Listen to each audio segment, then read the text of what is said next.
ladies and gentlemen, welcome back to Tech Showdown. My name is Kevin, this is my co-host Teddy, and today we're checking out another gaming laptop from the guys over at MSI, and it's the GS70 6QE. And as you can see, this aluminium, as always, is a bit of a fingerprint magnet. So this one's coming with the Intel i7-6700HQ and the NVIDIA GTX 970M GPU. What a surprise. I would have never expected MSI to use those components. Wow. Alright, now that that's out of the way, let's jump into the exterior then. So the first thing you're going to notice is that dimensions-wise, this is very, very thin. So that's something that the GS series has kind of distinguished itself with. So I really like that. It means dimensions-wise, it's coming in at 418.5 millimeters by 287 millimeters by 21.8 millimeters. So that's really, really thin there. Very, very impressive. And weight-wise, it's coming in at 2.6 kilograms with the battery in, and that's about average as far as a gaming laptop goes, but probably above average as far as, just general laptops go. But that's still pretty good for the most part, considering that this still is featuring a 17.3-inch screen. So yeah, about average there. Now, as far as materials go, it's got the aluminium on the top and also on the bottom, which we've come to expect with the GS series also. It's got this sort of like cloth material on the bottom here as well. That's to stop it burning your legs, as we'll talk about later when we get to the heat of this thing. So yeah, that's just another thing it has. Looking at I/O then, we see there's nothing on the front and nothing on the back. On the left hand side, we see mic jack, headphone out, headphone jack. Seeing 2 USB 3.0 ports, including one charging port, twin mini display port. Really? Wow, okay, that's cool. And HDMI port and an Ethernet jack. Then we see a vent.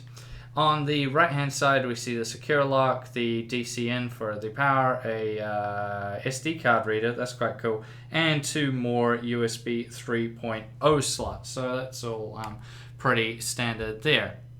So let's jump into the specs then and see how this guy goes.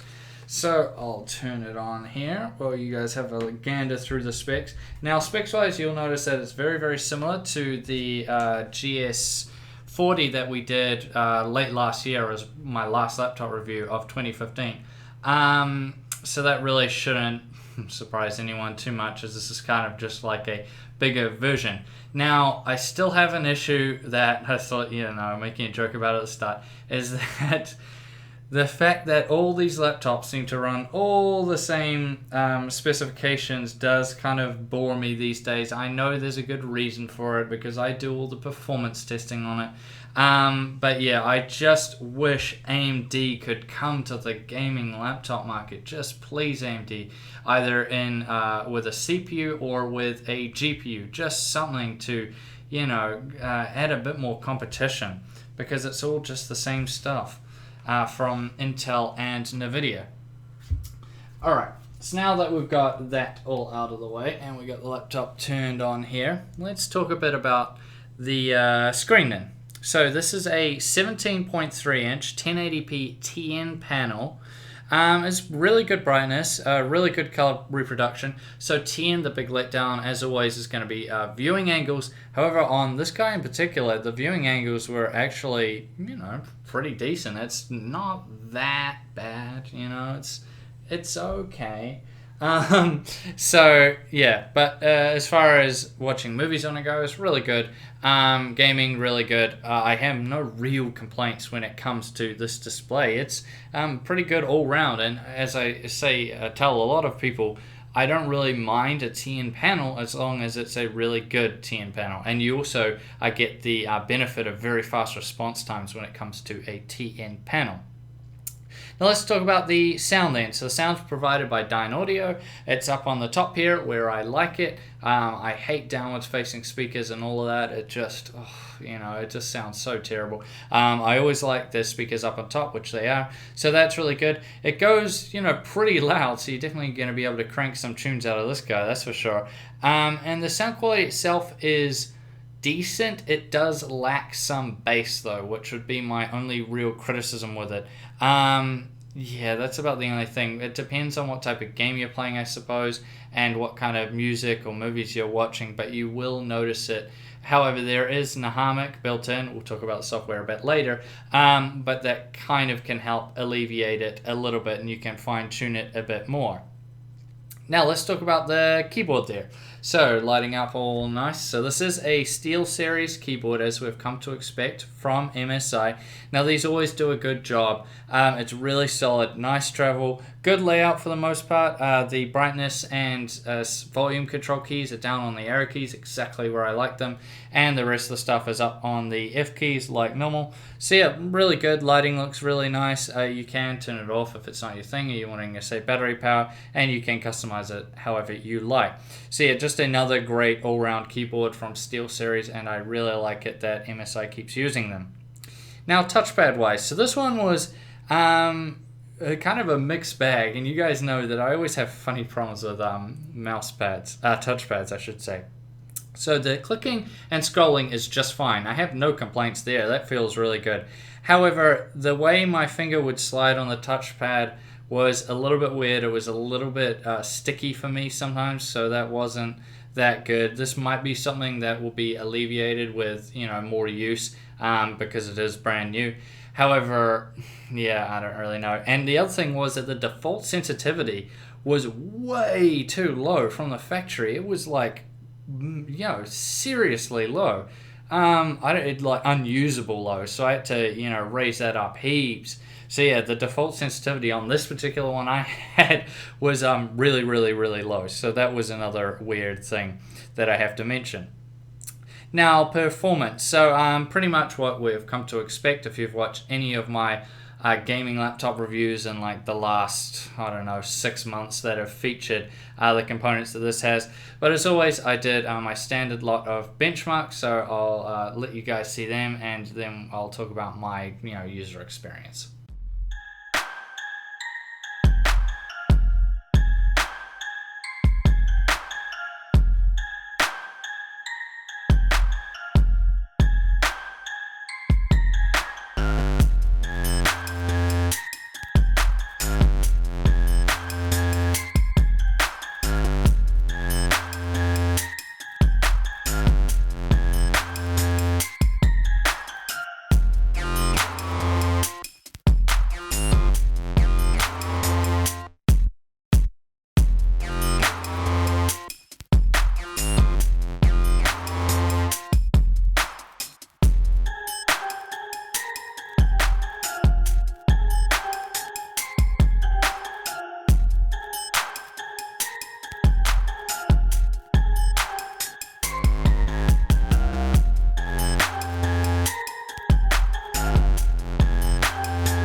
There now you've seen the benchmarks, pretty much the same stuff that we're used to seeing from laptops featuring these components.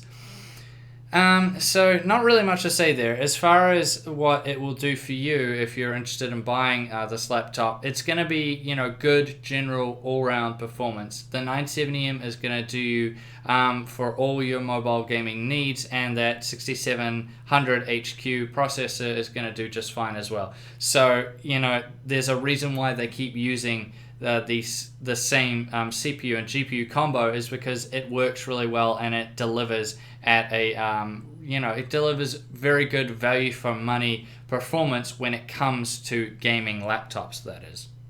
Now let's talk about heat and noise. So with a laptop this thin, there's always going to be the compromise of heat and noise, and we do see that here. However, not as badly as I thought we would be seeing it. Ooh, and we'll just make sure you don't turn off. There we go. So yeah, in the Intel Extreme Tuning Utility benchmark, the CPU went up to 77 degrees Celsius, which is pretty good. And then in the Unigen Valley Extreme HD benchmark, the GPU went up to 82 degrees Celsius, which is getting a little bit on the higher side there in the 80 degree mark, but that's definitely not going to be throttling or anything like that. and it's still, reasonably good job. However, this thing gets, physically very, very, very hot. If you're gaming with this thing on your lap and you're, say, wearing, really short shorts or something, you're probably going to burn your legs. I know they put the cloth on the bottom, but it's not really going to help that much. And, grabbing the sides after you've been gaming with it is almost unbearable. So, yeah, heat-wise, it does get extremely, extremely hot. So that was something to consider. Now, it also, noise-wise, is... I would say it's not the worst I've tested for sure, but it is above average. It does kick out quite a bit of noise when you're gaming. For casual use, however, it's very, very quiet, and for casual use as well, the heat is very minimal. However, when you're gaming, that noise does creep up. It's kind of like a hairdryer, but on the lowest setting. So definitely not your R9, reference 290X or something like that grade, which was like hairdryer on full blast. But yeah, it still is a bit noisy. However, you are going to be able to drown this out with your gameplay if you just turn the volume up a bit. Now let's talk about battery life. So with your normal casual use, browsing web, all that jazz, you're going to see between 2 to 3 hours depending on, screen brightness and what you're doing with it. So that's, as far as normal laptops go, you'd probably say that's bad. However, as far as gaming laptops go, that's about average. So yeah, kind of what I was expecting. However, if you're going to be gaming with this on the go, it's going to drop to under 2 hours. So just keep that in mind also. But battery life, it's about average. Nothing really more to say there. Now, software-wise, so it's coming with a bit of, pre-installed software as we come to expect from MSI, but the only ones worth mentioning are Dragon Gaming Center. I really, really like this. Super helpful. Can be fun for anyone out there that just wants a nice application to use. Gives you an idea of what the CPU and GPU are doing and what temperatures they're at. MSI True Color, if you want to set up the display a bit more, get those colors just right depending on what you're going to be using this for. Nahamik, as I said earlier, to help set up the audio and get it exactly the way you want it. System Control Manager, which is pretty basic, but hey, it's there if you want it. And the SteelSeries engine to set up the keyboard exactly how you want it, and all the lighting and all of that fun stuff. Which brings us now to the conclusion. And what do I make of the MSI GS70 6QE? So build quality wise, it feels fantastic. So great build. I like the size and I'm liking the weight. This is a really nice package. Screen wise, the 10 panel does a really solid job. I have no real complaints here. However, if you're going to be a user that's going to be watching a lot of movies in it with other people, like you're going to have it on their lap, you're on your lap watching a movie and other people are going to be sitting beside you, then maybe in that scenario the not so good viewing angles might be an issue. However, if you're just going to be using this primarily by yourself all the time, it's going to be just fine for you. Sound quality is, definitely good enough to get you by. The lack of bass is a bit of a downside, but it's not really the end of the world, and it's still going to be good enough for you.